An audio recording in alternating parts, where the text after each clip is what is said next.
grants from state and federal sources? We can always do better. A favorite quote that I had was from Art Linkletter. No, Bert Griffin. He's had a few successful game shows on TV. And he said, don't rest with success. There's always room for improvement. We, in Logan County, do have great assets in our people and in our infrastructure. We have people in our economic development office who are working to communicate with businesses here in the community, outside the community, to stir their interest in developing new jobs and new business.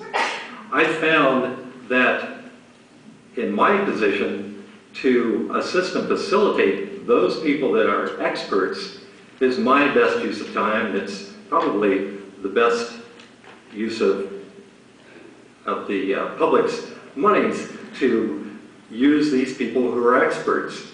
I found that many businesses are reluctant to deal with the county commissioners and the mayor until we're just about done with the project. They're concerned about the confidentiality of their processes and are sometimes reluctant to deal with us. But certainly I would promote and facilitate the others in our economic development office. Okay, thank you. I'll go to Mr. Bradley with that question.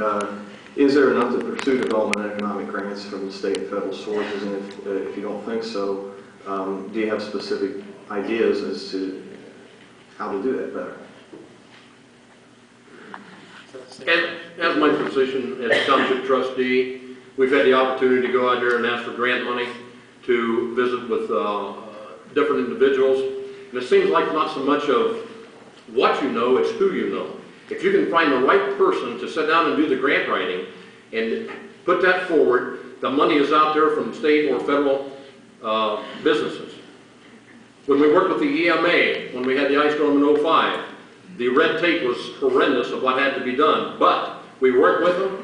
We spent many hours to get involved with the paperwork that was necessary to go ahead and help with the cleanup that we was involved with here in Logan County. I sat and think about the possibility of what needs to be done and the moving forward with this. The projects that have been done, and we don't need to have mayors or commissioners involved. We need to move forward right now. We don't need to wait for a development team to work on this. I think that we need to go get a hold of a plan, get a hold of the development team, work with them one-on-one, be courteous, be social with those people that are out there, and we need to find people that is their expertise to go out there and work with us on that team. So, Ms. Bradley, thank you. Mr. Lyon. John, that all sounded good, but what I wonder is where you've been the last 8 years to get these factories going. Now, I've talked to other people. I don't talk in this county. I go out and find out from other people how we do this.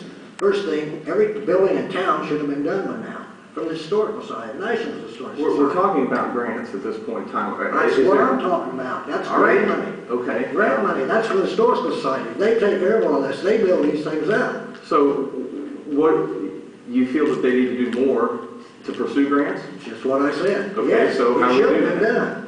How do we do that? First, you got to get a hold of the Historical Society here.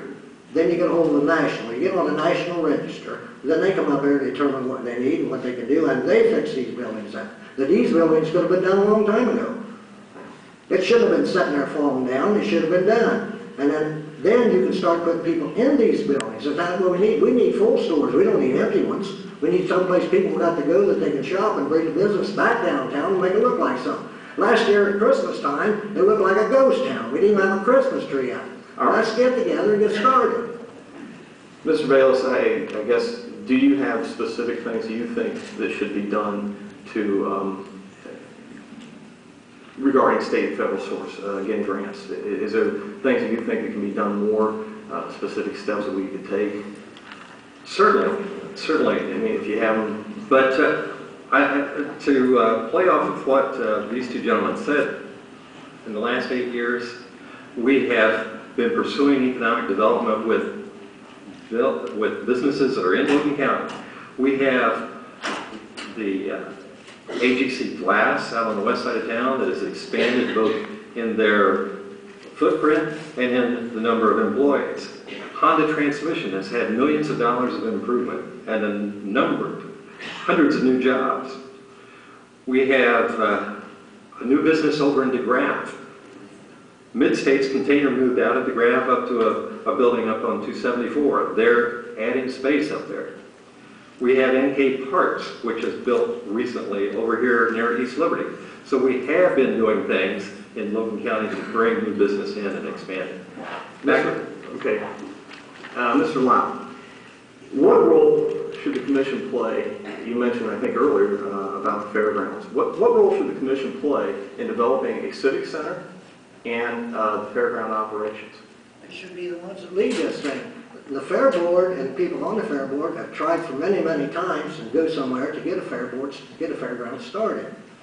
Well, the first thing we got to do is we have to get a plan. We've got to find a place, then we got to find what it's going to cost, and then we got to apply for some grants and federal money to get it done. But first, you got to get a plan. You got to get it started.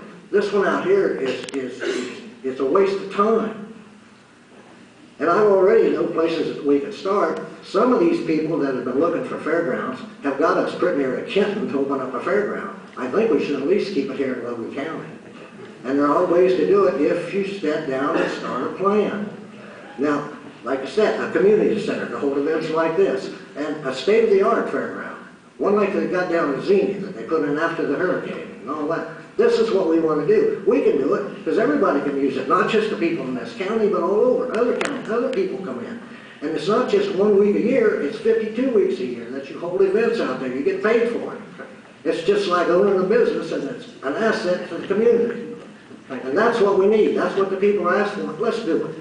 So, Mr. Bradley, what role do you think the commission should play in the development of the civic center and the fairgrounds, specifically their role?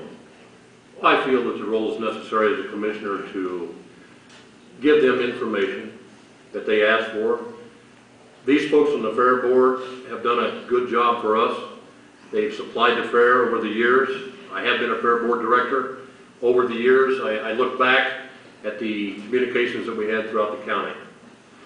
I went to the fair board meeting last night, and I realized that things aren't always the best in this time and day and age, and we're not the only ones in that situation. But I think guidance is what the commissioner needs to do. We need to go out and try to facilitate the use of that facility 52 weeks out of the year, have it available for the people to use it on various occasions for whatever they need. The expenditures of coming up with the new fairgrounds, I'm not for it till I see something that's out there to show me that they can go ahead and provide enough money to generate that to help pay for that fairground facility. We've got the facility now. It's up to date with the use of the solid waste Laidlaw program that we've had has been very generous to the fair board, and they've stepped up to the plate to help instead of coming out of the general budget of the county. All right, we'll go to Mr. Bayless now. Mr. Bayless. Thank you, Joe. I think that the Logan County Commissioners should continue to support our local agricultural societies and their efforts to continue the operation of the fairgrounds. We have worked with other groups, and we would continue encouraging other groups to look at ways of developing the fairgrounds either on the current property or another property.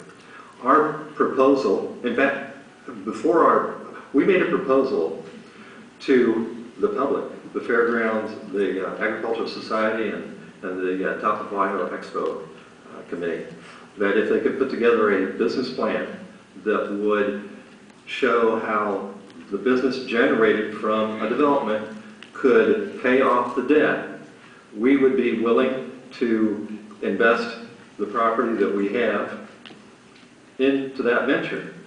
Now, with the economic situation we're in today, I really don't think it's wise for us to be using general fund dollars to assist in the development of this at any greater level. Now, grants and loans and so on they've been available. The Greene County Fairgrounds was developed by a federal grant, insurance monies, and other funding from private sources outside of government.